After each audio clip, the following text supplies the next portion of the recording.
Welcome to the world of eerie imagination. The fear you can hear. Vendetta. The very word itself invokes dread and strikes a mood of brooding terror. But to live on the island of Corsica, home of the vendetta, is to be steeped in the tradition of violent massacres and the fatalistic expectation of ferocious vengeance as a way of life. At least it would have been so just 100 years ago when these famous words were first written. It was a hand. A man's hand. Not a skeleton hand, all bright and clean, but a hand black and desiccated, with the yellow nails, the naked muscles, and traces of blood upon the bones at the point where they had been severed as with the blow of an axe about the middle of the forearm. The fingers, extraordinarily long, were attached to enormous tendons, still held in their places here and there by strips of skin. That hand was something hideous.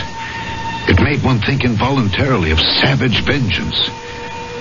And in spite of the putrescent look of death and dissolution, it seemed to have a life of its own.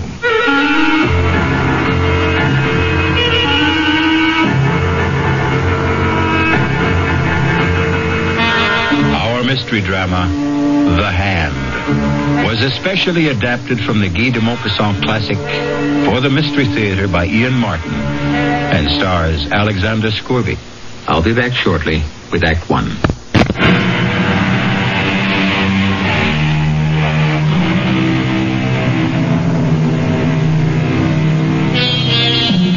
At the time of the bizarre and terrifying affair of The Hand, Henri Donnet was a police magistrate in Ajaccio, a charming little white city nestled on the edge of a beautiful gulf, shut in by lofty mountains.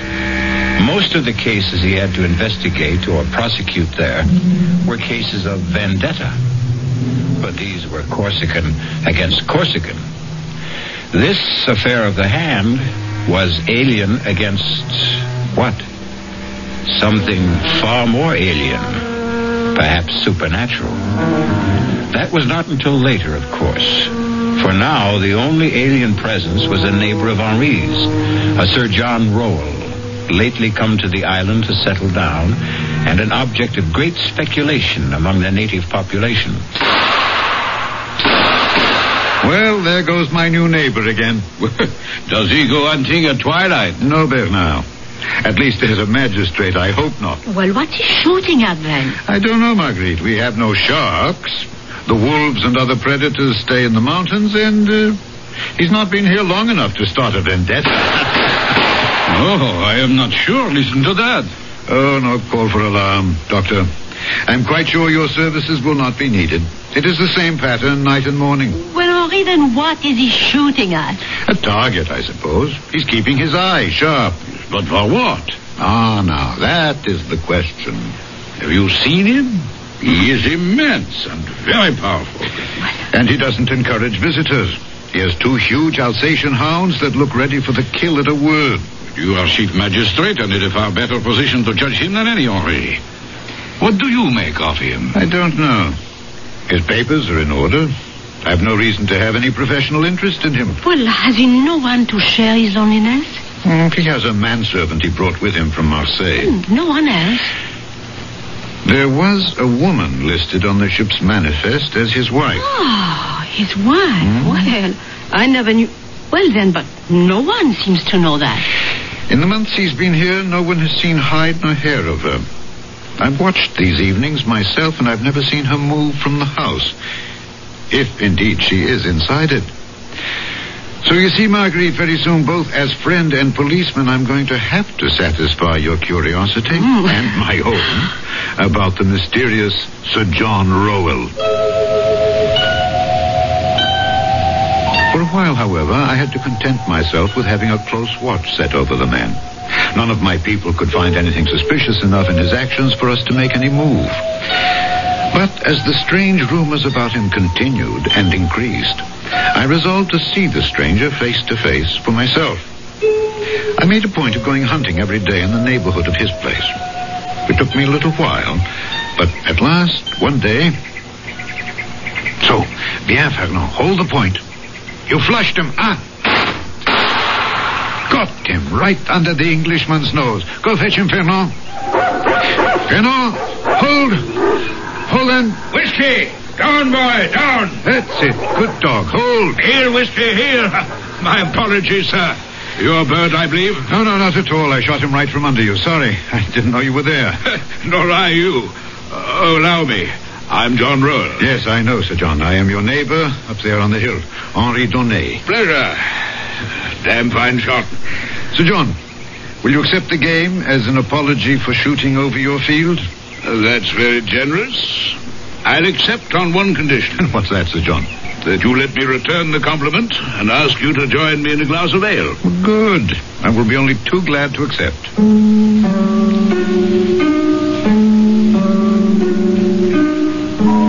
It was less the heat of the day than my professional interest that prompted me to accept the invitation from the tall man with the red hair and beard. Very tall indeed. And also very broad, a sort of placid and polite Hercules. I was most anxious to be able to question him about his life and his projects. Joseph, out here on the veranda. Change your mind and have something stronger? Oh, no. Ale will be perfect. Are you cold, Sir John? Yes, 2 glasses of ale for Monsieur Donnet and myself. Very well, sir. And bring a cut of Stilton and some water biscuits. You like our English cheeses? Oh, yes, I do. We are quite insular enough here on Corsica. It's a rare pleasure to indulge in a foreign taste. I know what you mean. Still, I can't feel that Corsica, or for that matter, anything French is anyway foreign to me. Now, Joseph, splendid. Thank you. Put the tray on the table here. Yes, sir. You can loose the dogs again. We'll be quite safe while I'm with Monsieur Donnet. Very well, sir. Oh, those are the big Alsatians I see occasionally, huh? 2 of them. Yes. They look quite savage and fierce. Do you think perhaps my dog will... Oh, have no fear. Castor and Pollux are as docile as kittens where other animals are concerned. They're trained as man-killers. Huh? And then... only at my command. Your health, Monsieur Donnet? To yours. Delicious. So refreshing. As the view of the sun setting across that blue Mediterranean water. Yes. Does Madame Rowell also share your enthusiasm for your adopted island? Lady Rowell is an invalid. I hope to nurse her back to health here. Oh, if I could suggest the offices of my good friend Dr. Forestier. If a doctor should be needed. Oh, forgive me, I had no desire to pry. There's nothing to pry into. Natural curiosity. I must admit, I do find it hard to cast you in the category of a recluse. Oh, yes. I've traveled a great deal. Africa, India, even America. And as for adventures, yes, I've had plenty of adventures. Oh, yes. Big game hunting, huh? What? Oh, of course. I've hunted them all. Tiger, elephant, rhinoceros, gorilla. The name's a legion. Oh, all very dangerous animals. Terribly so. Not really. When you compare them to the worst of all. Oh, what? What else, Monsieur Donnet? In your profession, you must know him too. Man. Man himself. Hey, Sir John, come quickly. What on earth? Forgive me. I followed Sir John down the front steps of the veranda as he took them 2 at a time and disappeared around the corner of the house. I would have followed him further, except as chance had it, I turned my ankle quite severely on a loose stone after the bottom step. Stopping in momentary pain, the yelp and snarl of the dog suddenly quieted, and I was conscious of the squeak of the front door of the house. Arrested, I looked up to see, framed in the doorway, a tall, emaciated woman with great bruised half circles underlining her eyes that stared with a feverish gleam. She wore a long, loose, trailing peignoir, and with one hand, she beckoned towards me while clutching something in the other close beneath her breast. Painfully, I limped back up the steps. Help me. Whoever you are, help me. Lady Roll? Whoever I am, this side of the grave, help me. But how? By sending this letter. Post haste. Oh, but please, I beg of you on all our lives. Don't tell such a... Well, I'm afraid, madame, Please, don't refuse me. You're my last, best hope. Hope for what? I did not stay in case he returns, but please, I beg of you, send my letter. She was gone, like a wraith, as though she'd never been. But the letter in my hand was real enough. Before I had time to read the person to whom it was addressed, I found myself involuntarily concealing it in my pocket before Sir John, returning, could see it. Nor could I stop to ponder why my impulse had been to accept the lady's part rather than that of my charming and seemingly outgoing host. Why I chose to conceal its existence rather than reveal it. My dear Monsieur Donnet, pray forgive me. I'm most sorry we had to be interrupted. Oh, forgive me for not following you, but I turned my ankle. What happened? Oh, the curse of trying to maintain privacy. The curiosity seeker. A farmer from back in the hills named Deschamps, who passes by here on his daily route, for some unearthly reason came skulking round the back of the house and was cornered by the dogs. But what would he have expected to find here? Heaven knows.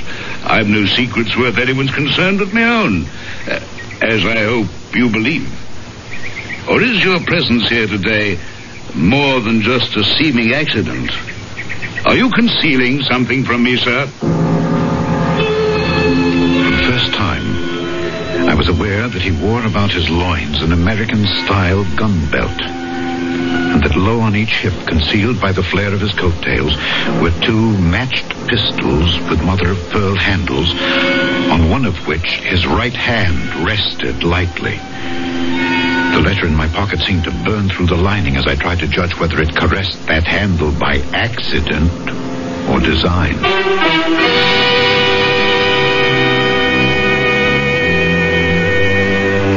These were only the hands of Sir John, neither of which is the one in the title of our story. To meet that special hand, you must return with me shortly for Act 2.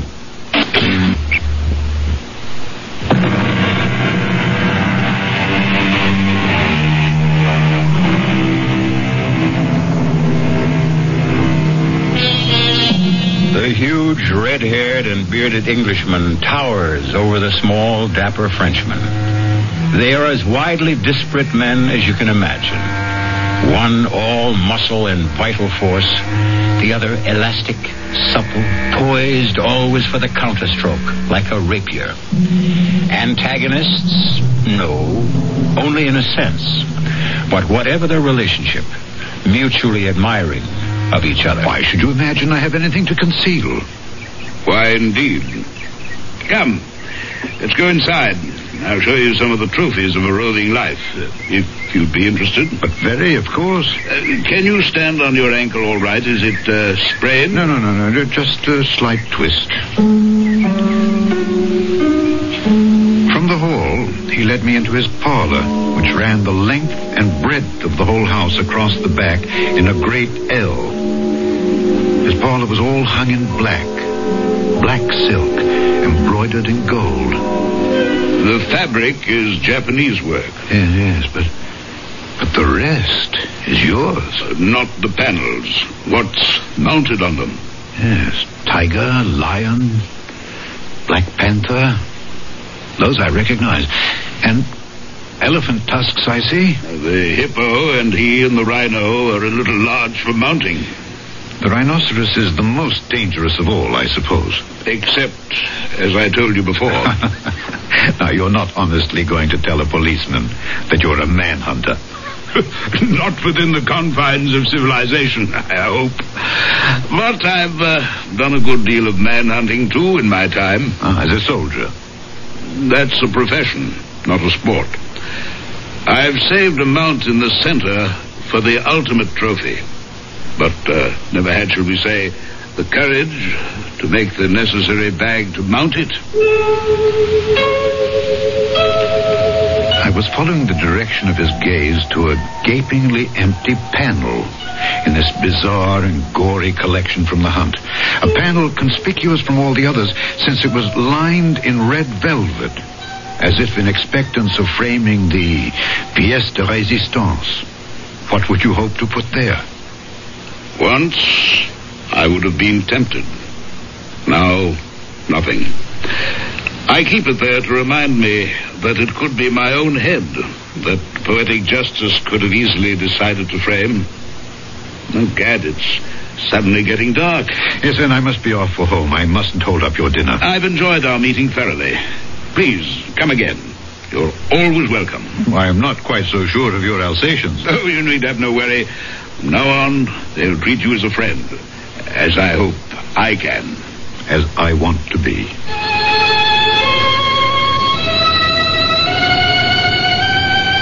We shook hands, mine disappearing inside his huge one. My conscience stinging at me as I fought a battle between Donnet the man and Donnet the policeman. Climbing the hill back to my villa with Fernand frisking along beside me, I tried to tell myself I was only being practical, that I was giving myself time to make my decision. A decision that was tipped by the testimony I received from Michel Deschamps as I questioned him at the barracks the following morning. Michel, why did you go so near to his house? Well, everybody is curious about him and... Everybody doesn't go near enough to have two dogs attack him. Well, everybody does not have a milk route which takes him twice a day by the Englishman's house to see her. What, to see her? Well, it is at dawn, you know. Just before the sun comes up in the half-light and I am passing by in my cart. Naturally, I am looking at the house when I pass. Naturally, I would myself. So, you see, at that hour, nobody is stirring. Even the dogs are not yet awake. And then I see by the upstairs window a woman. The first few days, I'm not sure. I crossed myself. She's not some witch or somebody who wants to steal my soul. Why would she be a witch? Because, at any rate, in that light, she looked so... I was afraid to answer.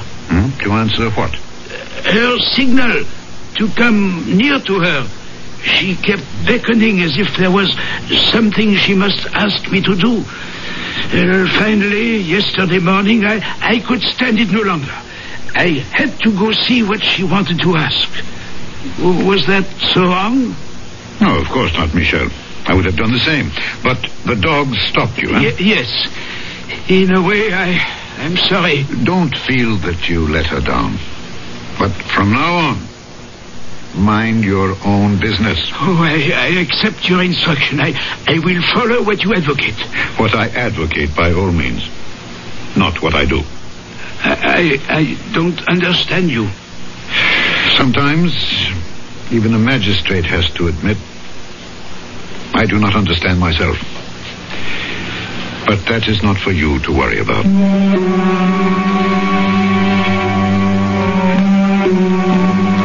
That very morning, there was a mail packet sailing. And I sent off the letter, quickly, almost surreptitiously, without looking at the address, except for the fact that it was to the United States of America. And I forgot it, I imagined. And the months went by. Oh, I do think it's very tedious of you, Henri. Madame Forestier. Oh, well, either for reasons of your own, you are protecting our most famous visitor from the rest of us, or, well, he has some hold over you to protect his precious privacy. He has no hold over me. Quite the contrary.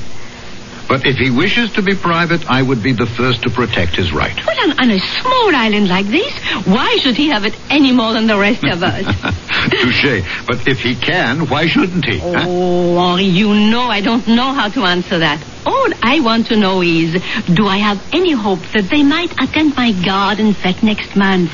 They? Well, there is a Madame Roel.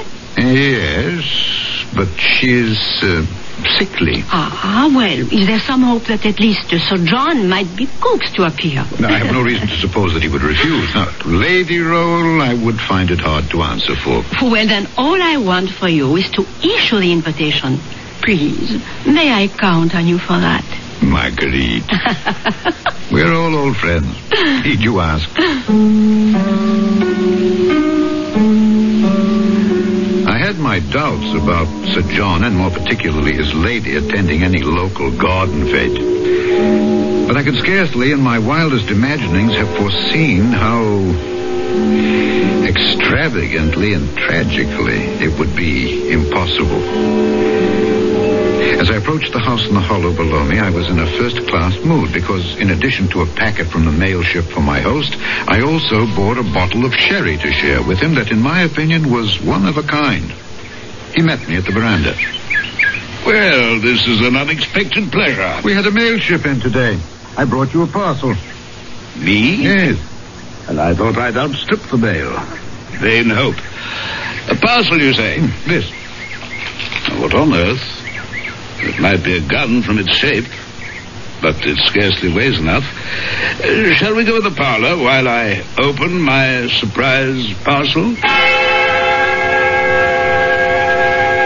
As we moved into that parlor, I was super conscious of my host's reaction to the parcel he bore in his hands. Although there was no superscription from the sender, I had an infallible feeling that he sensed exactly where it had come from. That somehow I was accidentally part of a climax in the life of this strange and vital man. We've talked about my trophies, Monsieur Donnet. Yes. The ones I've mounted, the others too clumsy and large to render that way. Yes. And the third and different class, so far I've had no right nor courage to mount. What are you saying, Sir John?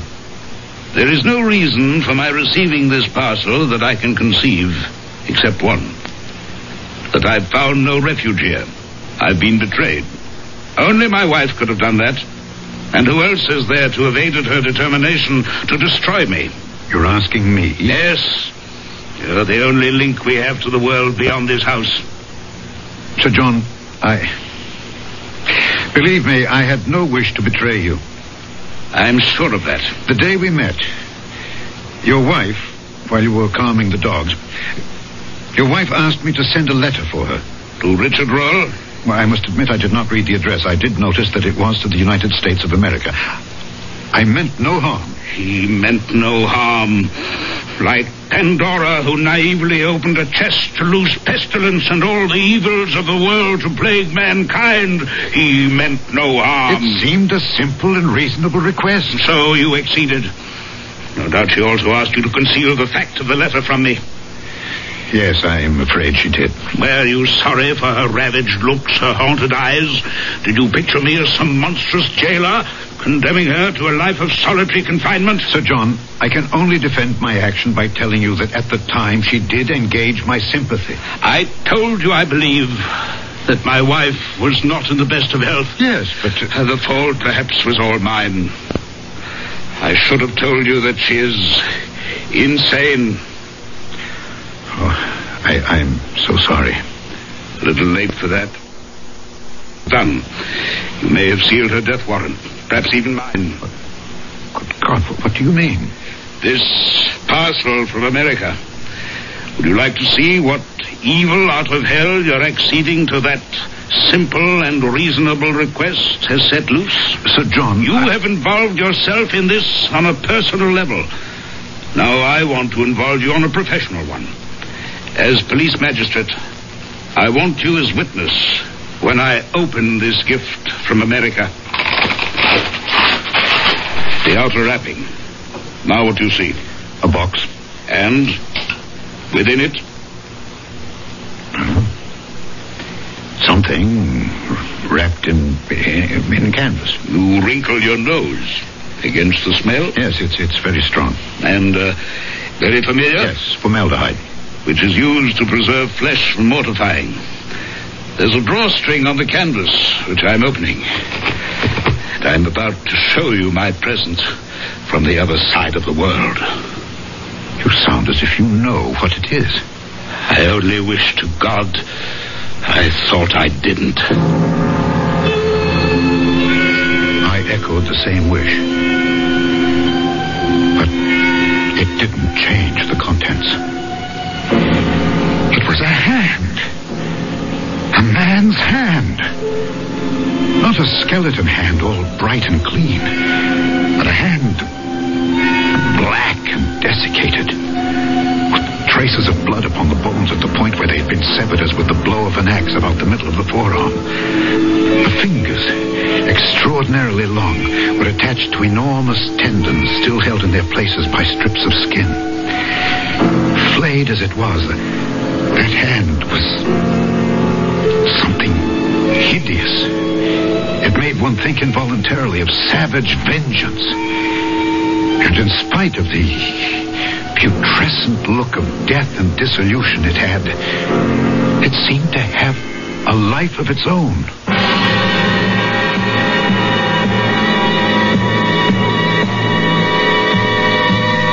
So now we see the embodiment of the title of our story. A poor choice of words, since nothing can be more disembodied than a severed hand. Whose hand? And why? And are these nerveless fingers really capable of writing a death warrant? I'll return shortly with Act 3.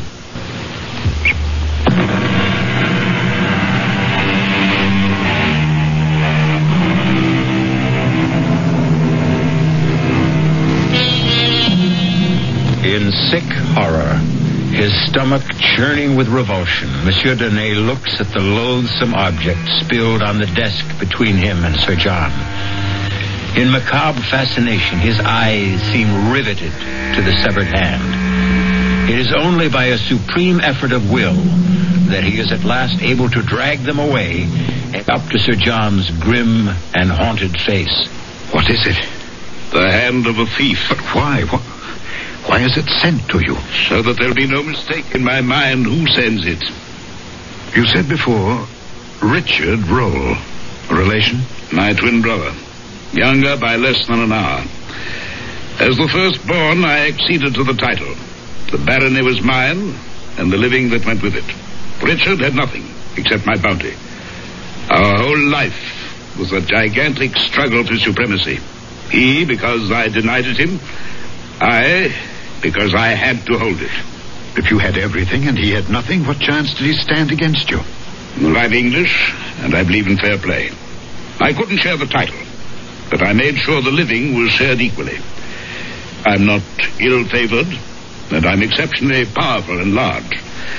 But Richard was taller by 2 inches, stronger by far, and a wild and darkly handsome man that stirred women to a passion beyond their senses.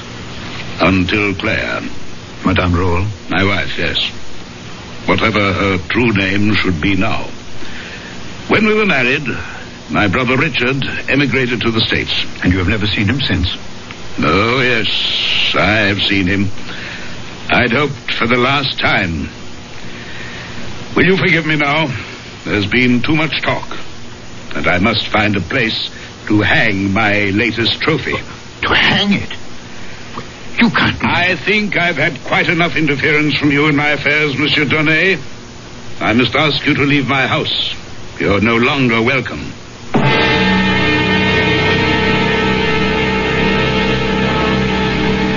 It seemed a long journey up the hill that night, for I did not climb it alone.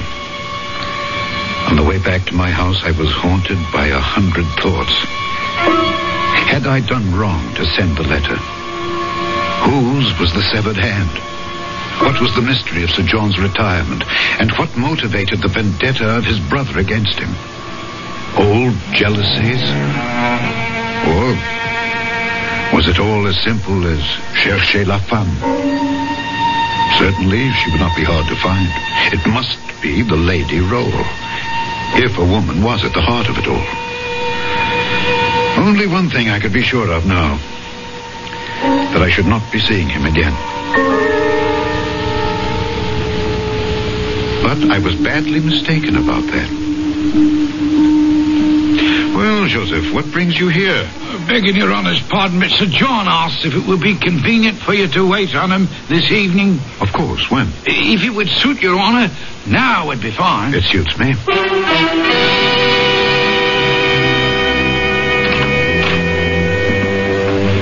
After my churlishness on your last visit, I'm more than touched that you do me this honor, Monsieur Denis. Since I'm still concerned that I may have done you more harm than honor, I couldn't have hesitated. I have some papers here on my desk that I wish to leave in your charge, after asking you and Joseph to witness them. What kind of papers, Sir John? My last will and testament, some property assignments, the legal debris that follows sudden death. Joseph? Yes, Sir John. Will you sign here and here? Yes, sir.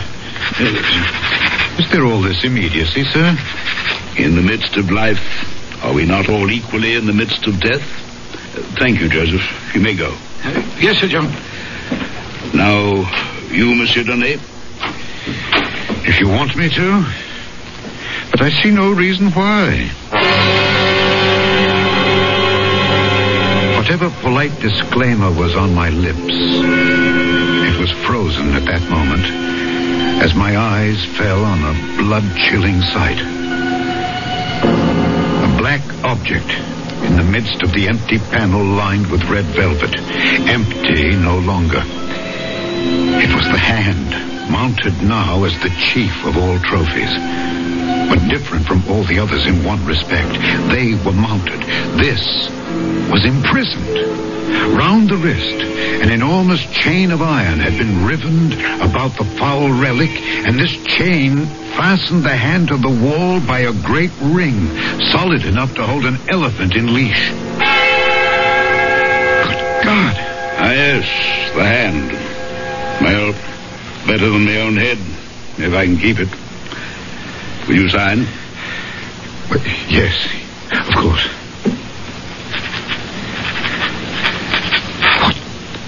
What is it? That hand? That was part of my best enemy. It was cut off with a saber. Good thing for me, I can tell you. It's huge. Enormously powerful. The man must have been very strong. And so far, I've proved stronger. I put the chain on the hand to hold it. The chain is no use now. The hand can't get away. The chain is necessary. This hand always tries to get away.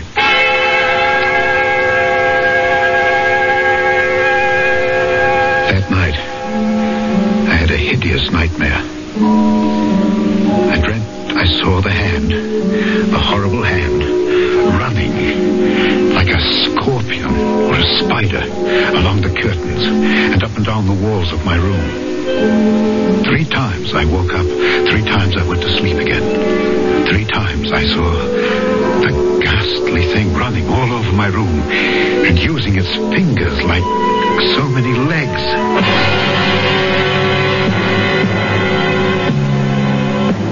The next morning, I was awakened by the news that Sir John Roll had been murdered during the night.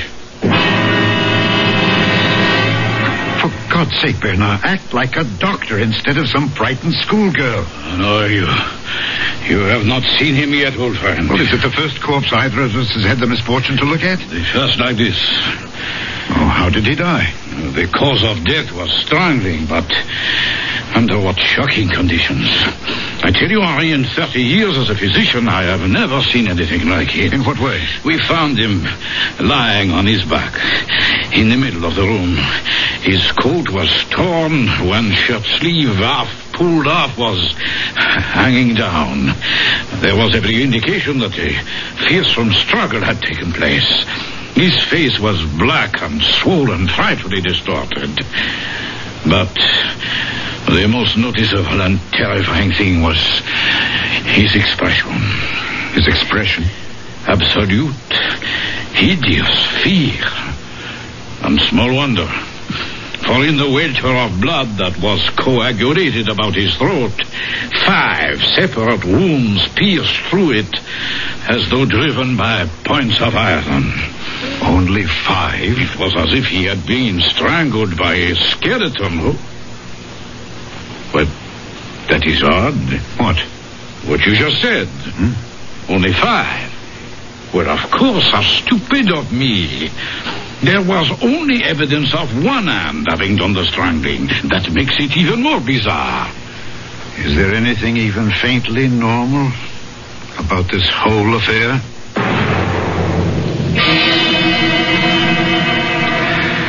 Now, Joseph, you heard no unusual noise during the night? Oh, no, monsieur le magistrate. You sleep where? Well, here in that little room off the kitchen there. And there was no sound from the dogs all night long? Oh, no, sir. Yet if a stranger had approached the house... Oh, those dogs would have torn him apart if he was a stranger. But they were quiet? You would have heard them if they had not been, huh? Well, I'm a very light sleeper. Yeah. Did you sleep late this morning? No. I'm awake before cocks crow, you see. So many things to be done. Water to be drawn, the fire to be laid. Yes. And that's what you were busy with when Lady Rowell left the house? Well, I was already preparing breakfast for Sir John and a tray to bring up to... you see, that's why I was so surprised when she walked into the kitchen fully dressed. And what did you say to that? Well, it's not my place to ask. I just said, what do you want? And? Well, she said she didn't want anything. Just that she was feeling better. And if Sir John should ask about her, she was off for a little walk along the beach. Oh, that didn't strike you as peculiar? Oh, it most certainly did. And did she go towards the beach? Well, I would have thought so. I didn't actually check on it. Why? You're not aware that she's disappeared? Oh, no, sir.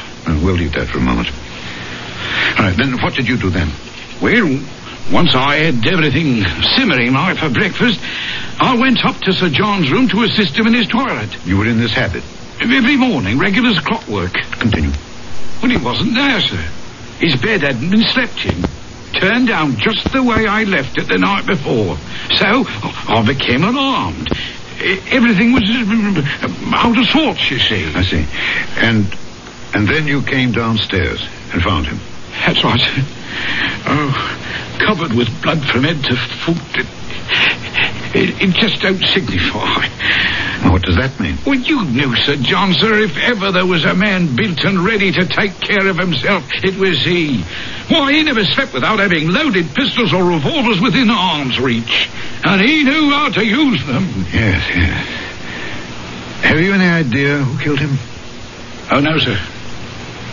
Could it have been Lady Rowell? Not a chance, sir. I met her once. She was a tall woman. Oh, but wasted away, Your Honor, and weak as a kitten. Then who? I don't know, sir. I don't even want to know. Neither did I. Or at least to check on what was in my mind. But I had a duty to my position, and I must admit a morbid drive to support my supposition. He was lying, just as he is now, on this carpet here? That's right, sir. His feet pointed in the same direction? Toward the door. And his head? As it is, sir. Towards the panel directly ahead of you.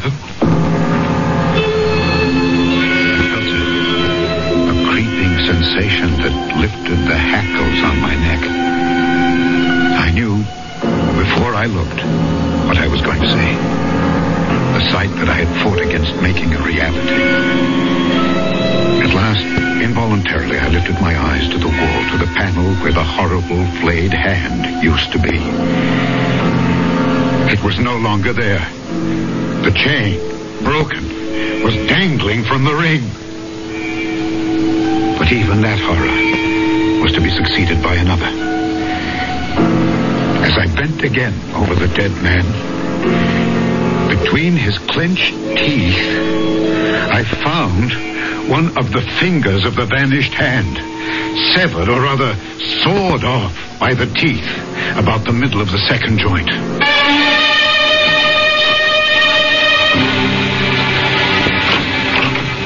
Henri, forgive us for violating the sacred precincts of your police office, but the axle of my carriage is broken and we are here to beg you to carry us home. If you're ready to go. I'm always at your service. And tonight, since it grows dark early these evenings, I will welcome company. But surely you're not still brooding over Sir John and his vanished lady? The missing Lady Royal I can accept. Our Gulf is beautiful, but the tides are treacherous, and her hold on life at best was tenuous. Perhaps she wanted to end it. The mystery of Sir John is something else again. Something best forgotten, I think. Yes. But it doesn't seem to want to be. Let me show you. Marguerite, forgive me. If you feel faint, close your eyes. Yes. Bernard, you remember you said he might have been strangled by a skeleton? Yes. Yeah. Might he have been strangled by this? Good Lord. So that is the famous hand, huh? Yes, if it were possible, such a hand could have made the wounds on his throat, but where did you find this? It was discovered last night in the cemetery on the tomb of Sir John Roll. And mark one thing well. What? The index finger is missing. The one we found in the corpse's mouth.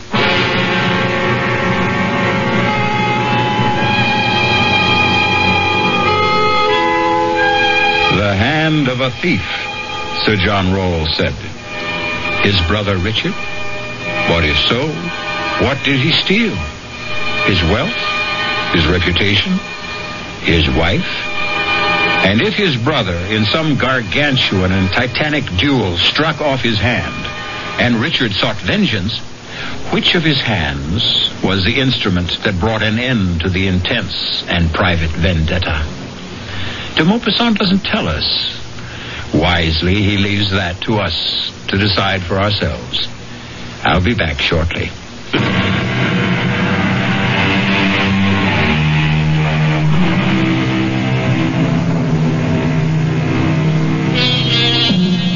I won't easily close my eyes tonight, for fear that my mind's eye will conjure up a vision of the black and desiccated hand with the yellow nails, scrabbling like some loathsome crab across the floor, up and over my bed, and scuttling around the walls.